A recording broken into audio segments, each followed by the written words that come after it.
और पुतिन ने साफ कह दिया है कि चीन कितनी ही चालें चल ले, अमेरिका कितने ही प्रतिबंध लगा ले, वो भारत को होने वाली तेल सप्लाई को कभी नहीं रोकेगा, फिर चाहे चीन उसे मुंह मांगी कीमत ही क्यों ना दे दे। विदेशी मामलों के जानकार इसे चीन की बड़ी बेइज्जती बताई। मोदी की कूटनीति के आगे आज चीन कैसे हर मोर्चे पर मुंह की खा रहा है, ये उसके लिए एक बड़ा सवाल। अब आपको पता है कि जो चाइना है ना, चाइना जलील है। चाइना एकदम जलील है और उसके खिलाफ कुछ ना कुछ करना पड़ेगा। जब आपका दुश्मन ऐसा हो ना, तो जलील को जलील करने के लिए आपको कुछ ना कुछ करना पड़ेगा। जेलसी फैक्टर भी है कि हम तो कहाँ रह गए, एक दिवालिया के करीब, और वो जो है वो इकोनॉमिक सुपर पावर कहा जा रहा है, क्या क्या कुछ कहा जा रहा है। तो इसमें ये भी है कि हम कहते हैं कि अब क्या करें। देखें, वो इंडिया से मुकाबला करना ही एक हिमाकत है।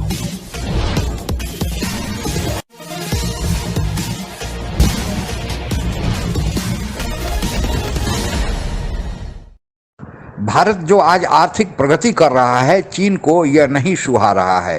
भारत जब रूस से सस्ता तेल लेकर अपने आर्थिक स्थिति को मजबूत कर रहा था, तभी चीन ने रूस के सामने प्रस्ताव रखा कि वह रूस से सारा तेल खरीद लेगा, भारत को उसे देने की जरूरत नहीं है। लेकिन रूस ने भारत के साथ सच्ची दोस्ती निभाई और उसने चीन को झटका देते हुए कहा कि वह भारत को सस्ते दामों पर जितना भारत चाहे तेल देना जारी रहेगा। आगे की चर्चा सुनते हैं। और पुतिन ने साफ कह दिया है कि चीन कितनी ही चालें चल ले, अमेरिका कितने ही प्रतिबंध लगा ले, वो भारत को होने वाली तेल सप्लाई को कभी नहीं रोकेगा, फिर चाहे चीन उसे मुंह मांगी कीमत ही क्यों ना दे दे। विदेशी मामलों के जानकार इसे चीन की बड़ी बेइज्जती बता रहे। उनके मुताबिक चीन को लगा कि वो पैसे के दम पर सब हासिल कर लेगा। ये सोच चीन को बदलनी होगी।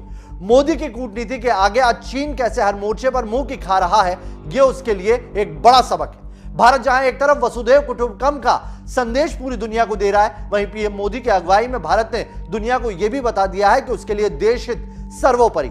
जब यूक्रेन युद्ध में पूरी दुनिया दो खेमों में बटी हुई थी, तब भारत ने यूक्रेन और रशिया दोनों से बातचीत जारी रखी। कोरोना की मदद जहां यूक्रेन को की, वहीं रूस से हथियार, तेल खरीद, उसका व्यापार जारी रखा। चीन जो अपने पैसों की हेकड़ी से पड़ोसी देशों की जमीनों को हड़पता है, वो मोदी के बढ़ते कद से। और पाकिस्तान ने भारत के खिलाफ साजिश रची तो रूस भारत की ढाल बनकर खड़ा हुआ। भारत को जब जब उन्नत हथियारों की जरूरत पड़ी तो रूस ने भारत का साथ दिया। तो यूक्रेन युद्ध में जब पूरी दुनिया रूस के खिलाफ थी, भारत रूस के साथ न सिर्फ खड़ा रहा, बल्कि पश्चिमी देशों के प्रतिबंध के बाद भी उसने रूस के साथ व्यापार जारी रखा। आज भारत रूस से हथियार खरीद रहा है, साथ में सैटेलाइट बना रहा है। न सिर्फ सस्ते में तेल खरीद रहा है, बल्कि रूस से खरीदे तेल को अपने मित्र देशों को बेच विदेशी डॉलर कमा रहा है। जब यूक्रेन युद्ध के बाद पूरी दुनिया में मंदी की मार पड़ी, भारत को मंदी का मां भी नहीं छू पाया।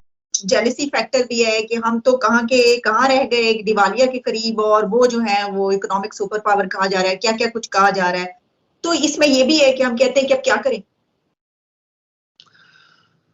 देखें, वो इंडिया से मुकाबला करना ही एक हिमाकत है। पूरी दुनिया कह रही है कि अगर आपने अब सरवाइव करना है तो इंडिया से रिलेशन दुरुस्त करने होंगे। अभी मैंने पिछले दिनों एक वीडियो देखा, 3-4 दिन पहले, 5 दिन पहले, कि प्याज कराची से पंजाब जा रहा है ट्रक भर भर के। तो जिस बंदे का वो वीडियो था, वो कह रहा था कि ये कराची पोर्ट पे उतरे और ये प्याज इंडिया से आया है।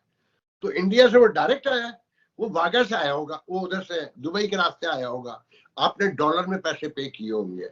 जबकि वाघा है, खोखरा पार का है, वो दर्जनों हमारे जो है ना बॉर्डर लगते हैं, मगर हमें अकल आके नहीं दे रही, हमें समझ आके नहीं दे रही। ठीक है आफाक साहब, इसको तो हम इस तरीके से ले रहे हैं। अब ये बात हो रही है कि क्योंकि जितने बड़े इदारे हैं वहां पर इंडिया की अथॉरिटीज, उनकी यूथ वो रूल कर रहे हैं, बढ़ते चले जा रहे हैं। आपने देखा कि आगे अजय बंगा जो है उनको वर्ल्ड बैंक पे भी वो आ गए। तो कहा ये जा रहा है कि दरअसल ये जो हम डिफॉल्ट होने के करीब पहुंचे, सब कुछ जो हो रहा है, तो ये तो हमारे दुश्मन की वजह से हो रहा है। अब आपको पता है कि जो चाइना है ना, चाइना जलील है। चाइना एकदम जलील है और उसके खिलाफ कुछ ना कुछ करना पड़ेगा। जब आपका दुश्मन ऐसा हो ना, तो जलील को जलील करने के लिए आपको कुछ ना कुछ करना पड़ेगा। ये चाइना ऐसी छिछोरी हरकत है। इंडिया ने बोला सीधा लो, $4 अरब के लगभग का डैम लो, अब बताओ और क्या करना है। इस डैम से क्या होगा कि वहां पे हजारों लाखों लोगों का रोजगार लगेगा। पहली चीज, वहां पे लोग आके बसेंगे, जाहिर सी बात है। जाहिर सी बात है वहां पे आसपास आके लोग बसेंगे, फिर वहां पे और भी डेवलपमेंट होगी और ये बिल्कुल चाइना के नाक के नीचे होगी, लाइन ऑफ एक्चुअल कंट्रोल से ज्यादा दूर नहीं है ये जगह। तो चाइनीज इससे दुखी होंगे और मुझे लगता है कि इससे बिजली उत्पन्न हो ना हो, इससे फ्लड कंट्रोल हो ना हो, वाटर रिटेंशन या वाटर का जो कहते हैं बेसिन बनेगा, रिजर्वॉयर, वो बने ना बने, लेकिन मोदी जी आपने जो चीन को हल्का सा पोक कराया ना, उसके लिए सैल्यूट सर, मजा आ गया बॉस। रूस को कंटेनर के जरिए तेल भेजकर उस आय से भारत को दूर करने की सोच रहा है जो भारत को तेल निर्यात से हो रही। विक्टर कटोना के मुताबिक मोदी की कूटनीति और दोनों देशों के संबंध इसमें चीन के लिए बड़ी अड़चन है। इसीलिए चीन के बाद भी भारत रूस के लिए न सिर्फ महत्वपूर्ण है, अहम है, बल्कि दोस्तों की सूची में सर्वप्रथम है।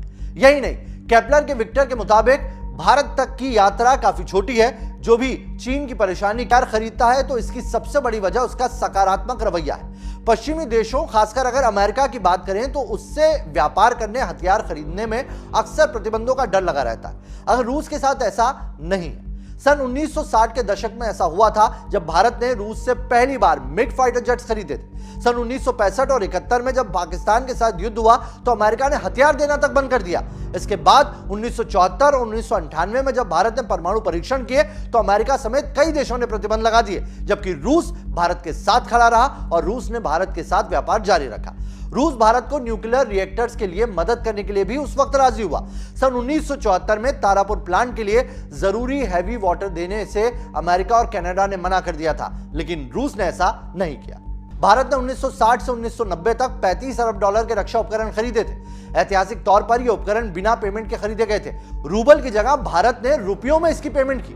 वहीं यह हथियार आज भी भारत के लिए एक वाजिब कीमत पर उपलब्ध है। वहीं पश्चिमी देशों की अगर बात करें तो रूस से मिलने वाले हथियार 30 से 35% तक सस्ते हैं। उदाहरण के तौर पर भारतीय वायुसेना के पास मौजूद सुखोई फाइटर जेट उसकी रीढ़ की हड्डी बन चुका है। इसके अलावा वायुसेना के लिए राफेल भी खरीदे गए। राफेल के एक टुकड़े की कीमत पर भी सुखोई को बनाया जा सकता है। साल 2018 में हिंदुस्तान एरोनॉटिक्स लिमिटेड ने 40 अतिरिक्त सुखोई बनाने का प्रस्ताव दिया था और वो भी राफेल की कीमत से 1/3 दाम पर।